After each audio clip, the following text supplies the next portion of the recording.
corazón todo lo que yo soy, lo que me sale del alma. Mi mejor oración te la quiero entregar con el corazón abierto y mis párpados cerrados. Lo que me hace feliz es saber que tu amor es tan grande que no cabe aquí en mi pecho. No, abraza mi corazón. Lo que me hace feliz es saber que tu amor es tan grande y lo agradezco, Dios. Abraza mi corazón. Lo que me hace tan feliz es sentir tu bendición, tu lluvia en mí.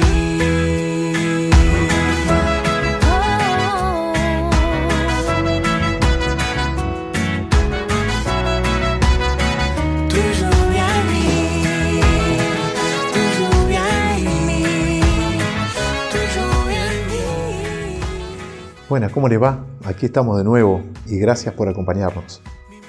De vez en cuando les traemos algunas noticias que no aparecen en los medios de comunicación masivos, donde las informaciones por ahí están un poco más digitadas desde el punto de vista ideológico, ¿no? Nosotros queremos ofrecerles algunas cositas, algunas perlitas que vamos encontrando en la semana, ¿no? Se ha desarrollado, la cumbre de la Comunidad Europea, ¿no? Los estados están allí discutiendo sus cosas comunes. Entre ellas discuten también, o han discutido, la cuestión de la ideología de género, o sea, cómo se va implementando esta cuestión. Y rompió el corral Hungría, ¿no? El pueblo húngaro, por medio de sus representantes, ha puesto una ley que limita de manera muy fuerte la cuestión de la promoción de la homosexualidad, de la transexualidad y todas estas cuestiones que están dentro de la ideología de género y que la están presentando como si fuese la panacea de la libertad. Y de verdad que, bueno, aplaudo yo al pueblo húngaro, ¿no? Y a sus representantes y a su gobierno, ¿no? Bueno, el presidente de Hungría ha sido atacado por esto en la cumbre de la Comunidad Europea, de la Unión Europea, perdón. Y bueno, queremos compartir eso con ustedes. Ahí lo vemos. Estaba claro que iba a ser una cumbre incómoda para el primer ministro húngaro Viktor Orbán. Y es que la semana pasada, Hungría aprobaba una ley que prohíbe hablar de homosexualidad y transexualidad en los programas escolares. Yo siempre he luchado por la libertad. Durante el régimen comunista, la homosexualidad era un delito y yo luché por los derechos de los homosexuales. Pero esta ley no trata de eso, sino de los derechos de los niños y de los padres. La ley aprobada en Hungría prohíbe, entre otras cosas, la difusión entre niños o adolescentes de libros o cualquier contenido audiovisual que haga referencia a una sexualidad que no sea la heterosexualidad. Bueno, aquí este hombre ha sido muy claro. Se nota que ha sido un hombre que ha luchado en contra del poder comunista cuando estuvo en su país y señala una cosa que es para subrayarlo. El poder comunista de la URSS en Hungría persiguió a los homosexuales. Y este hombre, político o activista, a favor de la libertad, estuvo en defensa de los homosexuales en ese momento. Lo que él está diciendo aquí es que hay una obligación de parte de los padres y un derecho también de parte de los padres de educar a sus hijos y que no van a ingresar estas cuestiones de ideología de género en las escuelas. Bueno, y acompañamos entonces a este hombre, presidente de Hungría, y al pueblo húngaro en esta patriada, se puede decir, de ir en contra de la corriente. De verdad que están yendo en contra de la corriente. Y es muy valiente y hasta imitable. Dios lo bendiga. Ustedes saben que en la religión católica, en nuestra fe católica, nosotros tenemos un misterio central, de acuerdo a los documentos eclesiales, ese misterio es la fuente y es el fin de toda la acción de la Iglesia. La Eucaristía es de donde todo sale y a donde todo vuelve. ¿Qué es la Eucaristía? Cristo presente bajo las apariencias del pan, el pan vivo bajado del cielo, decimos.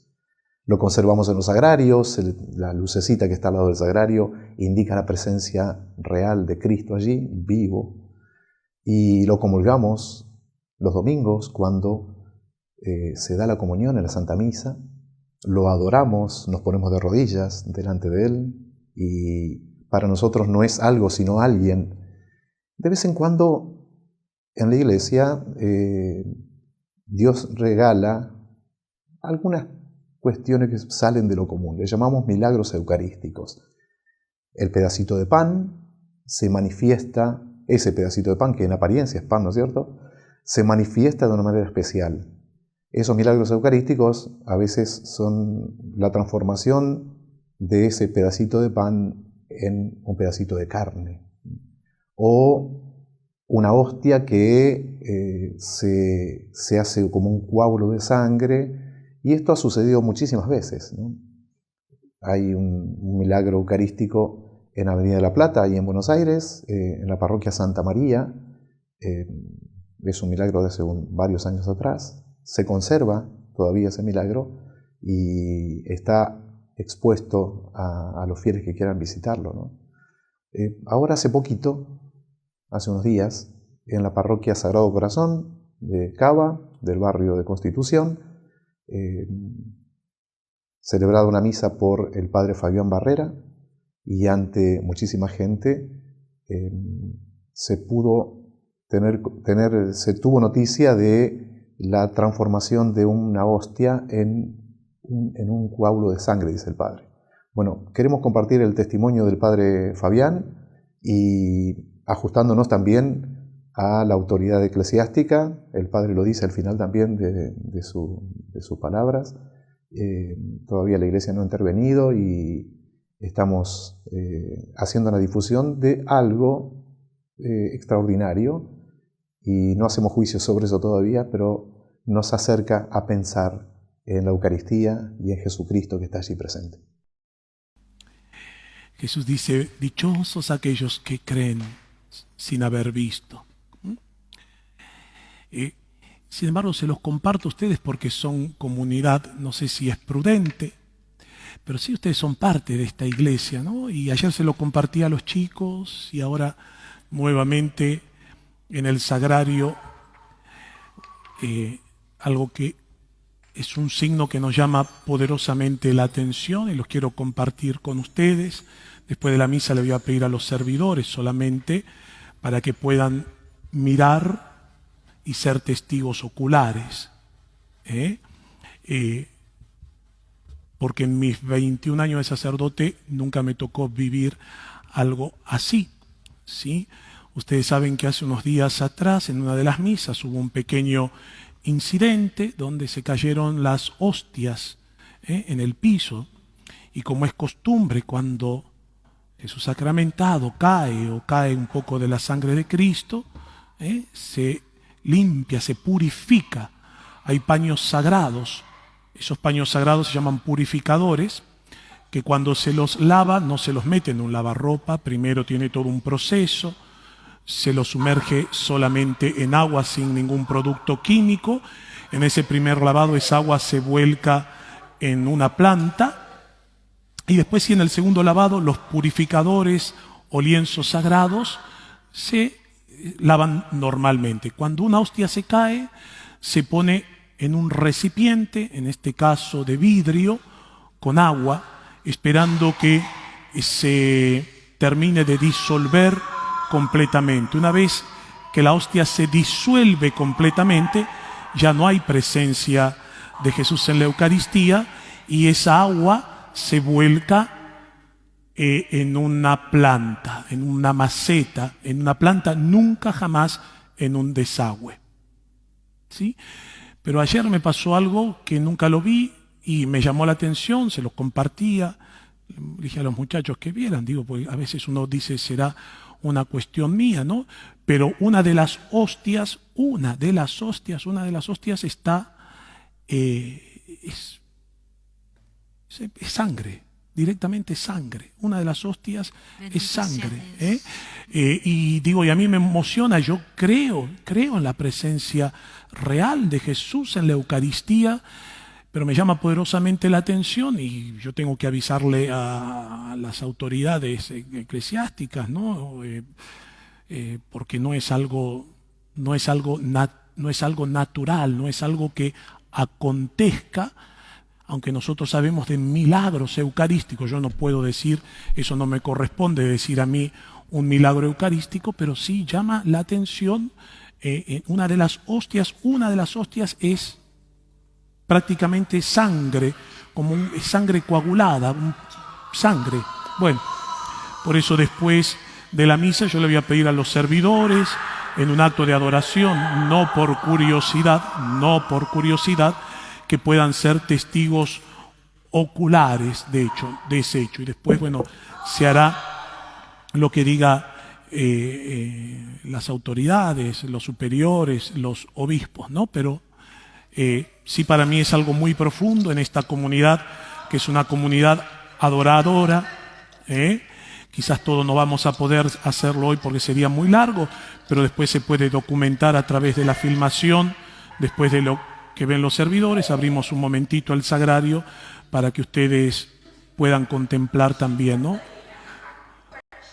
Aunque no hubiera un milagro patente a los ojos, los católicos creemos que Jesús está verdaderamente presente en cuerpo, sangre, alma y divinidad. Pero los quería compartir porque hoy va a ser el único día que lo voy a mostrar, ¿sí? Después ya no lo vamos a mostrar para evitar las curiosidades innecesarias, ¿no? Pero sí, para nosotros no deja de ser un regalo de Dios que nos fortalece en la fe y en la presencia real de Jesús en la Eucaristía, y cómo debemos venerar el sagrado misterio del cuerpo y la sangre de Cristo, evitando, ¿no?, a veces tantas comuniones sacrílegas o irreverentes que hacemos, ¿no? La piedad y la devoción de aquel a quien recibimos en cada misa. ¿Está claro, mi gente querida? Por eso los hice sentar un minutito. Después, bueno, yo quiero documentarlo a través de la filmación para que lo puedan ver en la casa, aquellos que no lo puedan ver ahora en el sagrario. Yo voy a dejar el recipiente de vidrio con las hostias, tal como están, ¿sí? Gloria a Dios, gloria a Dios. Bueno, han escuchado ustedes al Padre. Nos queda decir solamente y volver a repetir que la Iglesia todavía no se ha manifestado, y después de algunos estudios seguramente que se hacen sobre eso que ustedes vieron, esa copa de vidrio, ese vaso con esas hostias, algunas muy rojas de color sangre, la Iglesia investigará eso, llamará a personas competentes, peritos, y habrá una declaración sobre lo que acabamos de ver. Todavía entonces, por tanto, no hacemos juicios que digan es o no es. Pero, vuelvo a decir, nos acerca a reflexionar sobre la presencia real de Cristo en la Eucaristía y de cómo nosotros también nos vinculamos a Él. De qué manera nosotros comulgamos, de qué manera nosotros adoramos a Cristo, de qué manera reconocemos el gran misterio de Cristo presente en la Eucaristía. Lo que me hace feliz es saber que tu amor es tan grande que no cabe aquí en mi pecho, no. Abraza mi corazón. Lo que me hace feliz es saber que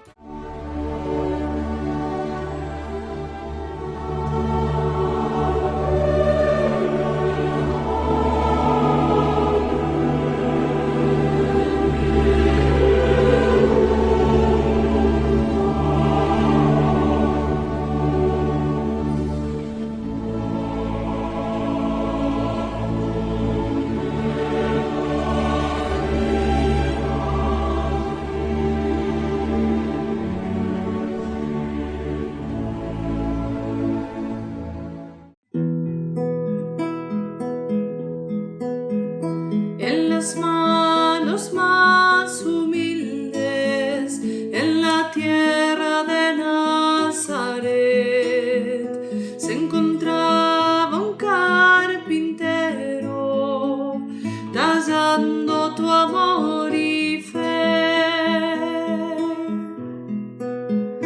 por ser fiel a tu promesa, elegiste a San José como padre y custodio de Jesús de Nazaret, fiel padre de los humildes, carpintero de Nazaret. Enséñanos a tener tu humildad en nuestra fe, fiel Padre de los humildes, carpintero de Nazaret. Enséñanos a tener tu confianza en nuestra fe. Lo que me hace feliz es saber que tu amor es tan grande que no cabe aquí en mi pecho, no. Abraza mi corazón. Bueno, aquí estamos de nuevo. Queremos compartir con ustedes una catequesis sobre los pecados capitales. Lo hacemos con estos dibujos que ustedes han visto en otro momento. Resumen de una manera hermosísima esta cuestión tan difícil de los pecados. En este momento vamos a ver los pecados capitales.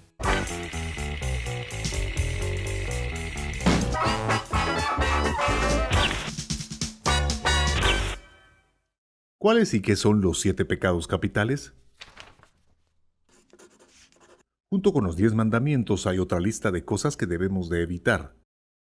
Los 7 pecados capitales: orgullo, avaricia, envidia, ira, lujuria, gula y pereza.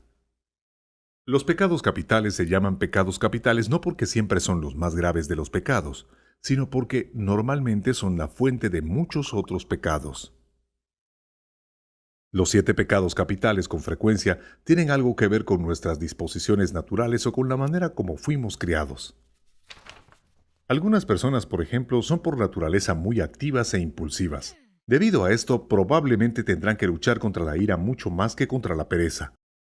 Otras personas podrían tener exactamente el problema opuesto.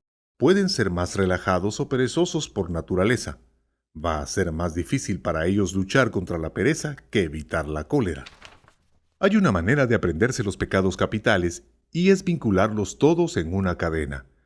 Esta cadena de pecados naturalmente no tiene por qué ocurrir así en la realidad, pero es una buena manera de recordarlos. Iniciemos con el orgullo. Cuando soy orgulloso me considero el centro del universo. Si yo soy el centro del universo, naturalmente pienso que me lo merezco todo. No doy nada gratuitamente, entonces soy avaro. Y luego, si veo que alguien tiene algo que yo no tengo, me da envidia. Y si no puedo obtener ese objeto, me enojo. Y puesto que enojarme no me ayuda mucho, buscaré algún tipo de sustituto. Ahora, usualmente buscamos ese sustituto en forma de placer, especialmente el placer conectado a 2 de nuestros sentidos básicos, el impulso sexual y el deseo de comer. Esto lleva rápidamente a los pecados capitales de la lujuria y de la gula. Y como seguir estos instintos no nos lleva a la plenitud del hombre, entonces caemos en la pereza. Y allí los tenemos, los 7 pecados capitales: orgullo, avaricia, envidia, ira, lujuria, gula y pereza.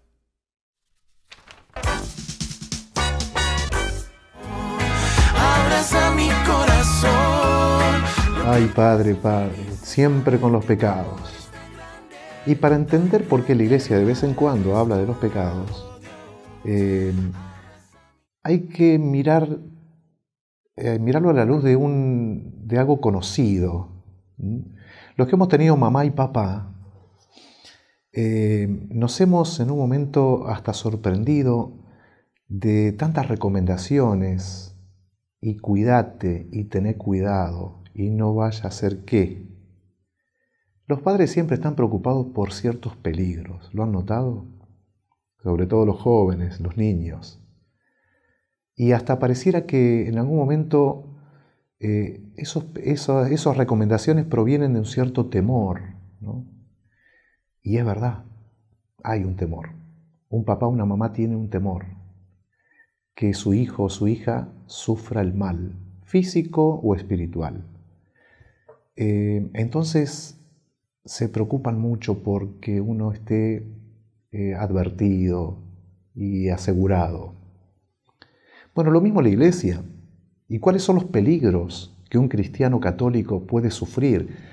El gran peligro es perder a Jesús, es perder a Cristo, lo que llamamos de manera tradicional la vida de gracia.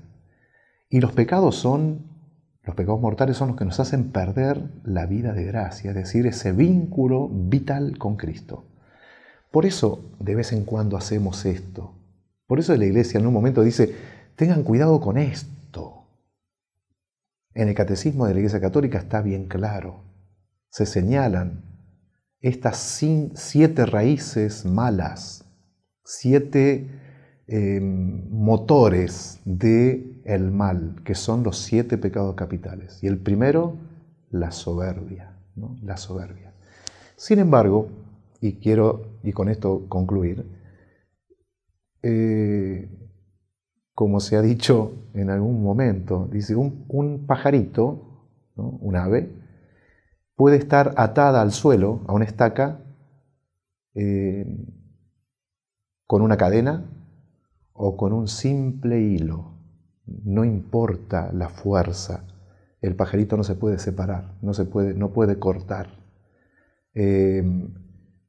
Podemos decir que la soberbia es la cadena, ¿no? Pero del otro lado, con cierta debilidad a veces, estamos atados a cantidad de cosas pequeñas, ¿no? La gula, la lujuria, la pereza, ¿no? Por eso los 7 son graves. Los 7 son cosas que nosotros tenemos que advertir y tenemos que decir, Dios nos quiere libres y los 7 nos ponen en una esclavitud total y absoluta. Por eso vamos por la libertad, seamos libres de verdad. No desde el punto de vista político, esto del liberalismo, que ellos, bueno, hagan lo que quieran. Nosotros queremos ser libres en el corazón, para poder amar libremente, para poder conocer libremente y para poder servir libremente a nuestro prójimo. Dios nos conceda liberarnos de estos yugos o pesos tan fuertes, tan terribles como los pecados capitales. A mi corazón, lo que me hace tan feliz es sentir tu bendición, tu lluvia en mí.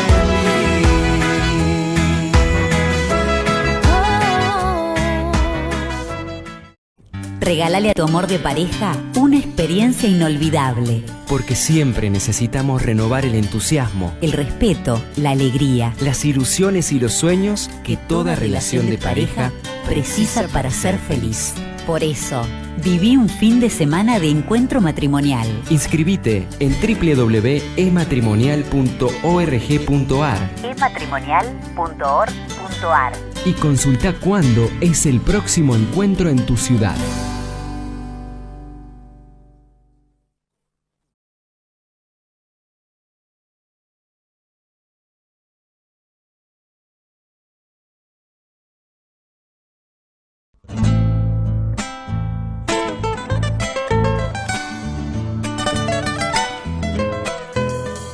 Santos argentinos.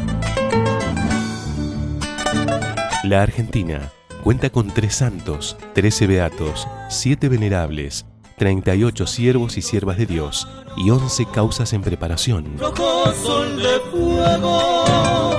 Uno de ellos nació en Catamarca y a los 5 años comenzó a usar el hábito franciscano que no abandonó en toda su vida. Viene viajando Mamerto, fraile santo misionero. El venerable Fray Mamerto de la Ascensión Esquiú, quien fue sacerdote, maestro de niños, catedrático en el convento y llegó a ser obispo de Córdoba.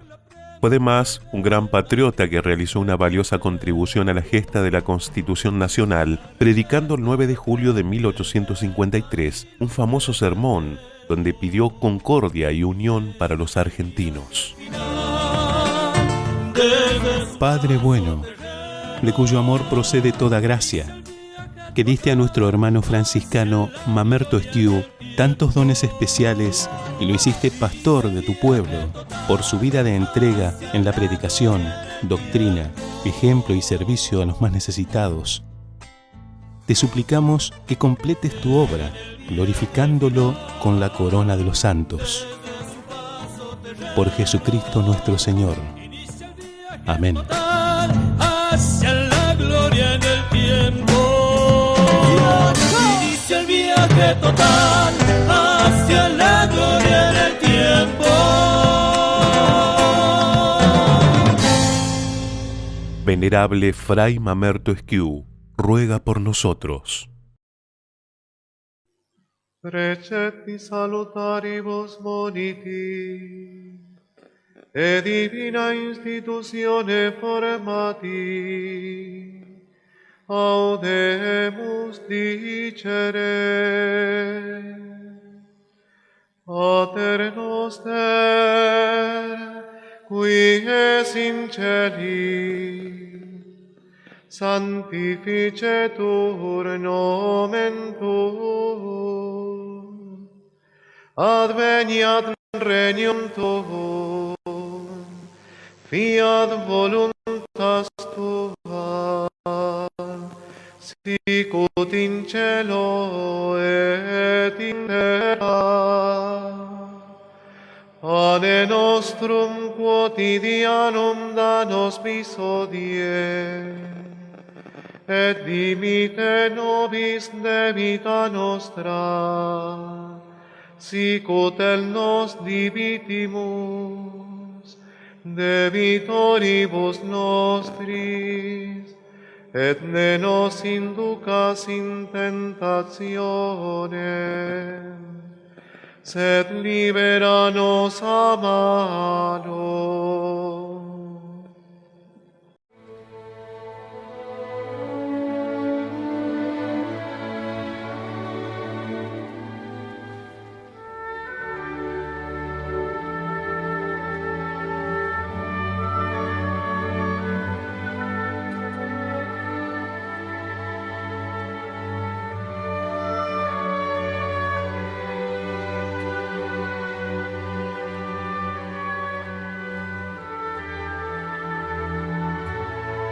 En estos días del mes de julio vamos a celebrar la fecha de un santo bastante conocido, es el patrono de los enfermos. Ustedes saben que hay dos patronos de los enfermos que la Iglesia ha declarado. Uno es San Juan de Dios, el otro es San Camilo de Lelis. Ahora el 14 de julio es la fiesta litúrgica de este santo. San Camilo de Lelis nació en Nápoles, Italia, en el año 1550. Su padre era militar. Sin embargo, cuando era chiquito, San Camilo perdió a su papá, huérfano de padre. Esto hizo que él se desviara en su vida, perdiera un poco el norte, el rumbo, adquiriera algunos vicios, producto en parte de esta ausencia, ¿no?, del padre en su vida. Al parecer esta fue una de las razones de esta vida torcida o desviada de San Camilo de Lelis en la juventud, en la adolescencia, sobre todo, en la infancia. Y él también fue militar durante un tiempo, en esto siguió los pasos de su padre. En un momento militar al servicio del ejército de Nápoles y del ejército de Venecia. En un momento él enferma, le vienen unas llagas, unos abscesos en las plantas de los pies, con lo cual tuvo que ir a Roma, al hospital de Santiago, así llamado, y allí pedir la internación y la curación. Estuvo un tiempito, pero fue expulsado del hospital. ¿Saben por qué? Por mala conducta. y porque además San Camilo de Lelis tenía, en esa época, tenía 20 y pico de años, y estaba muy enviciado con el vicio del juego. Este vicio que lo acompañó durante algunos años e incluso perdió todos sus bienes materiales a causa de este vicio, el apego al juego. Empobreció notablemente. Expulsado del hospital, empobrecido además en lo material, pidió el ingreso en la orden franciscana de los padres capuchinos franciscanos. Estos lo admitieron inicialmente, pero luego también lo echaron del convento, básicamente. Un poco por su vida desordenada, también por esta enfermedad que no le curaba, estas llagas o abscesos en los pies, pero sobre todo por su vida desordenada o por su falta de disciplina en el convento. Se puso nuevamente al servicio del ejército de Venecia en una lucha, en una batalla contra los turcos. Allí combatió, terminó esta batalla, tiene que nuevamente pedir el ingreso en el hospital de Roma por la misma razón, por esta enfermedad que lo tenía a mal traer, estas heridas en los pies que no se curaban, no cicatrizaban, no mejoraban. Y estando ahí en el hospital, empezó a él mismo servir a los enfermos del hospital. Ya a esta altura del partido había dejado el vicio del juego y empezó a sentir un gran cariño por los enfermos, un gran amor por los enfermos. De modo que no solamente se puso al servicio como cuidador de los enfermos o como enfermero, también diríamos hoy, sino que incluso decidió él mismo fundar una orden religiosa dedicada al cuidado de los enfermos, al cuidado corporal y al cuidado espiritual sobre todo.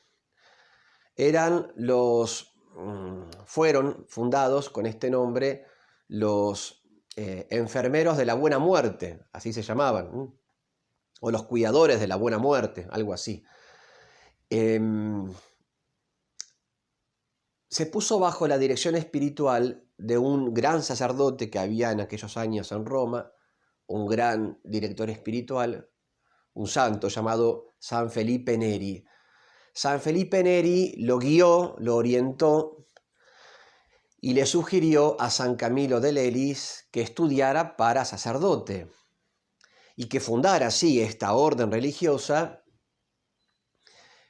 pero siendo él, además de fundador, sacerdote, porque él iba a dar un servicio más perfecto, más completo, más integral como sacerdote, porque imagínense, en ese contacto con los enfermos es muy importante también ahí la presencia del sacerdote para consolar, para confesar, para dar la unción de los enfermos o la extrema unción en esas circunstancias tan críticas.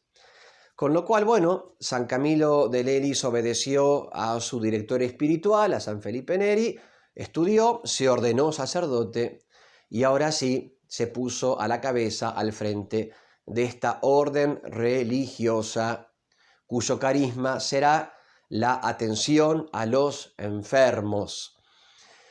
Inicialmente eran los enfermos que estaban en los hospitales, luego también se extendió a los enfermos en los propios hogares de los enfermos, en las propias casas.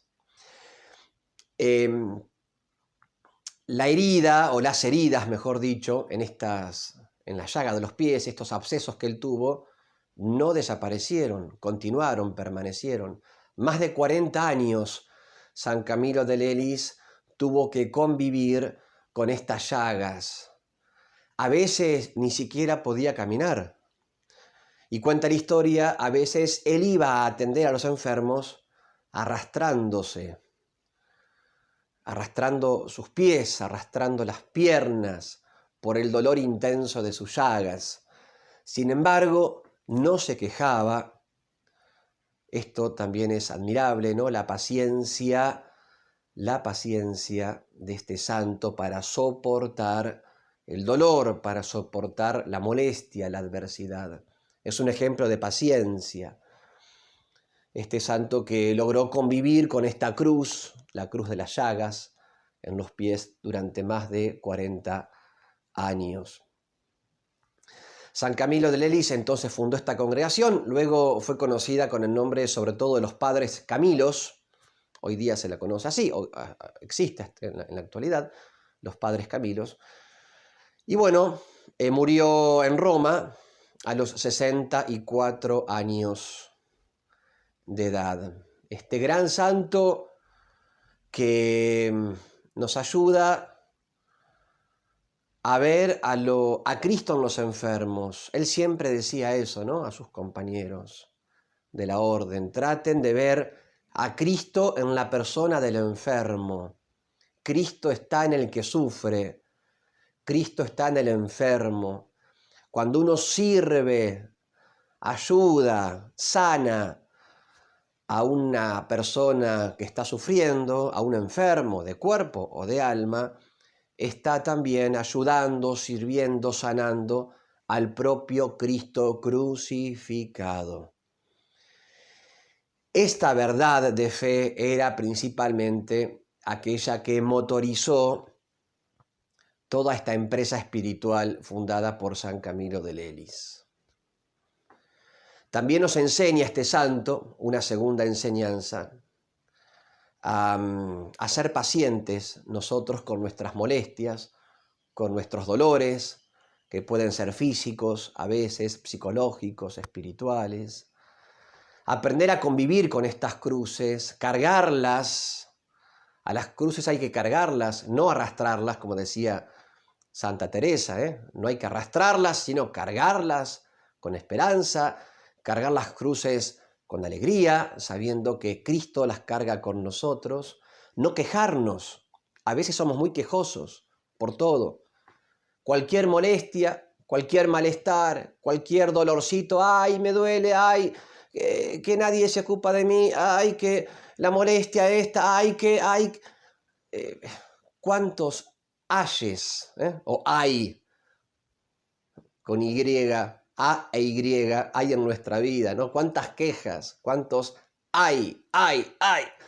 Bueno, creo que San Camilo de Lelis nos puede ayudar también a cargar con paciencia nuestras molestias, nuestros dolores. Este santo que no se quejaba, a veces se arrastraba para servir a los enfermos y no se quejaba. Admirable. Y también este santo nos ayuda a combatir nuestros vicios. Él tuvo que combatir, luchar duramente y vencer, finalmente, el vicio del juego.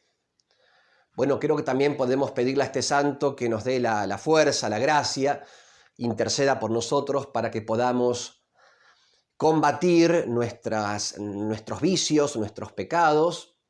Quizás no será el del juego, pero podemos tener otros apegos, otros vicios. Y bueno, este santo nos ayuda también en este combate espiritual. Nuestra sociedad, en la actualidad, vemos que se promueve el juego, ¿no? Y esto genera a veces vicios, ¿no? Conductas desviadas y mucho malestar, después mucho sufrimiento. Yo mismo en persona puedo dar constancia de haber visto, de haber hablado, de haber confesado personas que estaban muy dolidas, llorando, a causa de este vicio, ¿no? Del vicio del juego, porque habían perdido mucho y porque la familia estaba en peligro, la unión familiar. El juego, el vicio del juego, destruye a las personas. Y a veces somos un poco hipócritas nosotros, los hombres contemporáneos, porque promovemos las causas, pero luego nos escandalizamos por las consecuencias de esas causas.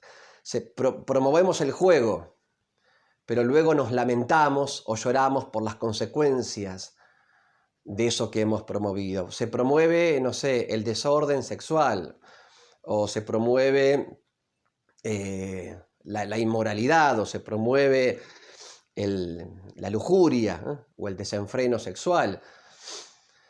Pero luego nos escandalizamos por las consecuencias de esa conducta, como por ejemplo pueden ser algunos los abusos. Que está bien escandalizarse por eso y lamentarse por eso, pero hay que atacar las causas. No podemos promover las causas y luego escandalizarnos por las consecuencias. Nos escandalizamos por la violencia que hay hoy día en la sociedad.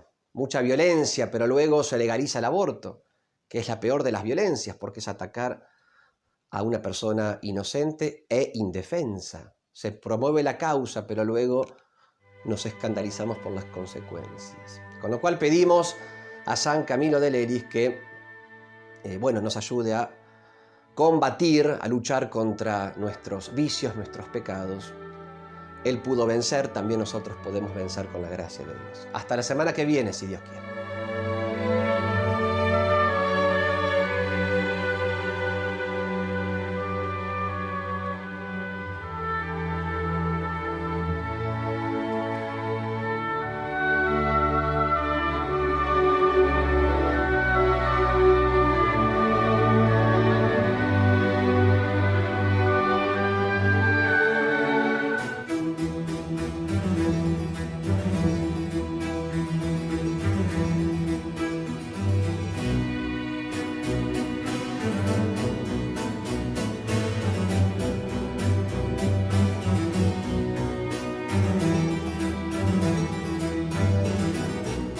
Dentro de la Iglesia de Cristo hay personas que cometen pecados muy graves y totalmente condenables, incluso sacerdotes, obispos, y aunque no son la cantidad exagerada que los más media cuentan, al ver el mal, la corrupción y los pecados que se conocen aún de los altos prelados, muchos católicos y no católicos pueden caer en escándalo. En consecuencia se alejan y llegan a tratar a la Iglesia de maligna. Pero así como no hay que apresurarse a juzgar a ninguna persona, menos aún a una sociedad, que es el conjunto de personas. Menos aún entonces a la Iglesia, que es más que una sociedad, y fue instituida por Cristo, Dios encarnado. El problema está en que muchos cristianos no saben que la Iglesia es una institución divina, pero constituida por seres humanos, pecadores. Por tanto, los pecados de los miembros de la Iglesia, que pueden ser totalmente penables y merecedores del infierno, no constituyen una prueba de que la Iglesia en sí misma sea mala o falsa.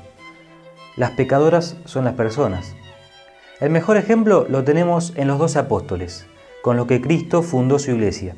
Judas lo vendió a sus asesinos. Pedro, el primer papa, lo negó 3 veces en el peor momento. Juan, a quien Jesús amaba tanto, aunque luego volvió al pie de la cruz, antes escapó cuando apresaron a Jesús, con tanto miedo que dejó caer sus vestidos.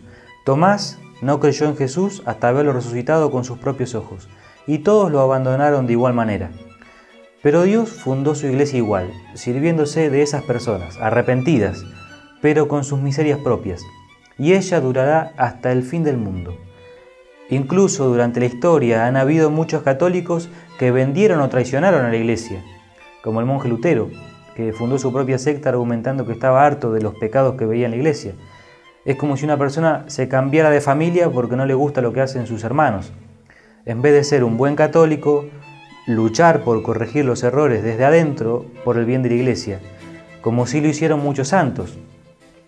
Vemos también que solemos caer en señalar a los pecadores y a sus pecados, pero en el desmerecimiento o desconocimiento de las bondades inmensas que innumerables personas hicieron y hacen a la Iglesia por el bien de los demás y dando gloria a Dios. Verdaderos santos, muchos de ellos anónimos. También hay que tener en cuenta que al ser la Iglesia la institución de Dios para salvar almas, entonces Satanás le hará la guerra especialmente. Y en la guerra el objetivo principal es atacar a la cabeza, tomar la fortaleza, destruyendo todo lo que se interponga. Esto significa sacerdotes, templos, obispos, papa, Vaticano. Y por otro lado, toda persona que haga el mal y no se arrepienta irá al infierno, sin importar que sea laico, cura, obispo o el papa, pero ese juicio lo debemos dejar a Dios. Por tanto, cuando veamos el mal que las personas hacen dentro de la Iglesia, recemos por ellas, y si es necesario, denunciemos, pero teniendo en cuenta que la Iglesia no es la mala, sino que son esos pecados los que le hacen mal a la Iglesia, a la esposa de Cristo, a nuestra Madre. Y la esperanza de todo católico se debe fundar en el Apocalipsis bien explicado, en el mismo Catecismo de la Iglesia Católica, numeral 675 al 677, donde dice que por el mal de muchos de sus miembros, la Iglesia morirá y parecerá que ha desaparecido, quedando un resto, un pequeño rebaño de católicos fieles dispersos por el mundo. Pero Cristo la resucitará gloriosa junto con todos los verdaderos fieles de toda la historia. Como dijo Gilbert Chesterton, la Iglesia no es solo la asamblea de los santos, sino que también es el hospital de los pecadores.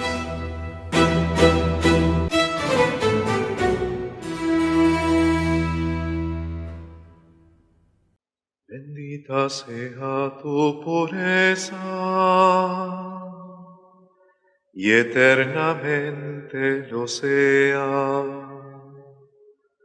pues todo un Dios se recrea en tan graciosa belleza. A ti, celestial princesa, Virgen Sagrada María, yo te ofrezco en este día alma, vida y corazón. Mírame con compasión. No me dejes, Madre mía.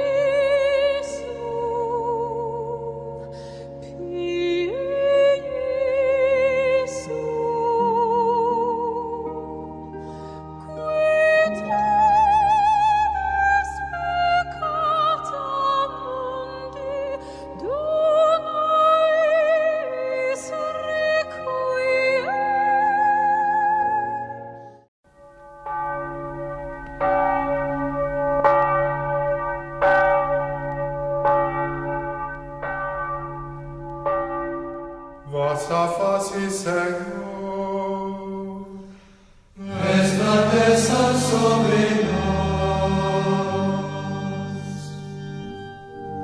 Que Deus nos dê sua graça e sua bênção, e sua face resplandeça sobre nós. Bueno, y ahora estamos con la Biblia, la palabra de Dios. Este domingo se proclamará en la Santa Misa el Evangelio según San Marcos, capítulo 6, versículos 6b al 13. Titulado aquí La misión de los 12. Jesús recorría las poblaciones de los alrededores enseñando a la gente. Entonces llamó a los 12 y los envió de dos en dos, dándoles poder sobre los espíritus impuros. Y les ordenó que no llevaran para el camino más que un bastón, ni pan, ni alforja, ni dinero, que fueran calzados con sandalias y que no tuvieran dos túnicas. Les dijo: permanezcan en la casa donde les den alojamiento hasta el momento de partir.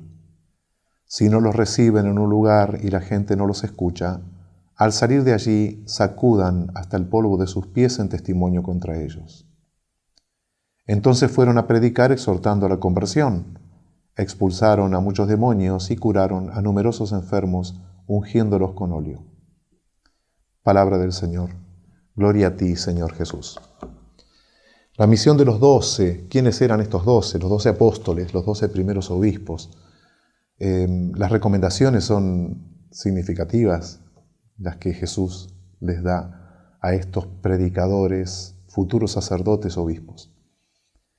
La primera lo primero que se me ocurre es decirles que pareciera que Jesús está preocupado en que no pongamos nosotros los sacerdotes, que no pongamos las esperanzas en las cosas materiales, en el dinero, en las alforjas para guardar cosas, en el pan, ¿no?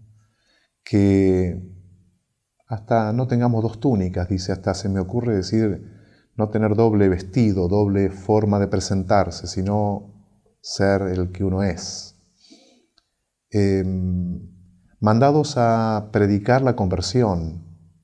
Ahí se nos da un elemento, Jesucristo les dice que vayan a predicar, pero claramente el objeto de nuestra predicación debe ser decirle al mundo entero que Jesús los está esperando, que hay que volver a Él, que hay que volver a Dios. ¿Con qué se curará esto? ¿Con clonazepam? ¿Con qué se curará? ¿Con alcohol? ¿Con mayor libertad? ¿Con esta ideología moderna? ¿Con este proceso psicológico? Es posible que muchas cosas se solucionen con eso, pero nosotros tenemos para aportar también que Jesucristo es el Señor. Y eso es lo que tenemos que gritar al mundo. Y por eso yo se los grito a ustedes, se los digo a ustedes, Jesucristo es el Señor. Jesús es el gran médico. Él es el que cura el alma. De verdad cura el alma. Y lo sabemos, porque nos ha curado a nosotros. Nosotros los sacerdotes, los obispos, el mismo Papa, hemos sido sanados y seguiremos siendo sanados porque nos seguimos enfermando, seguimos haciéndonos mucho mal muchas veces. Y tenemos como experiencia propia de que Él es el Salvador. Y eso es lo que tenemos que gritar al mundo. Vuelvan a Dios, vuelvan a Jesús. Y fueron a predicar, dice, predicando entonces esta exhortación a la conversión. Expulsaron muchos demonios, allí se ve quién es el enemigo. El enemigo no es el capitalismo, no es el marxismo, no es el hedonismo, no sé qué, tantas cosas como enemigos de las comunidades o de las personas, sino que el enemigo es el demonio.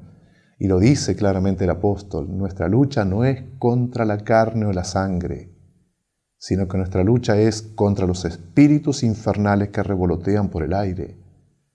Nuestra lucha es contra Satanás. Y tu lucha es contra Satanás también, ¿no?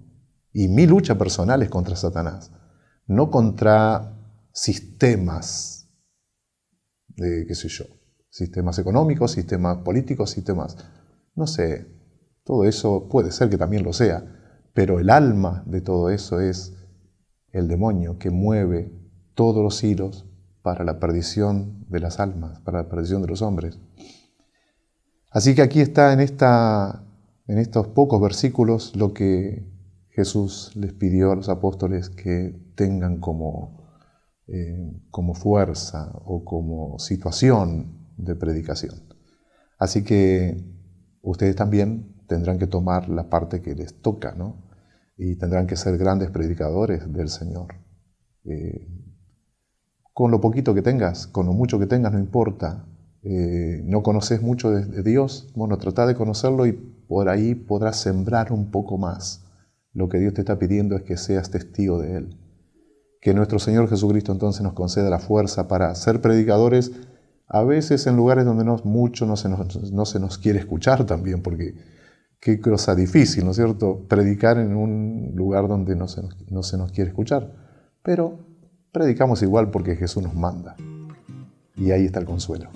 Dios nos concede entonces el consuelo del Señor para una tarea tan difícil que es predicar el Evangelio con nuestras obras, especialmente más que con las palabras. Nos encontramos en la próxima y les deseo todo el bien del mundo y por eso les doy la bendición. El Señor esté con ustedes y con tu espíritu. Descienda sobre ustedes la bendición de Dios omnipotente, del Padre y del Hijo y del Espíritu Santo. Amén. Si yo no tengo amor, yo nada soy, Señor. Si yo no tengo amor, yo nada soy, Señor. El amor es amor es servicial, el amor no tiene envidia, el amor no busca el mal. Si yo no tengo amor, yo nada soy, Señor. Si yo no tengo amor, yo nada soy, Señor. El amor nunca se irrita, el amor no es descortés, el amor no es egoísta, el amor nunca es doblez. Si yo no tengo amor, yo nada soy, Señor.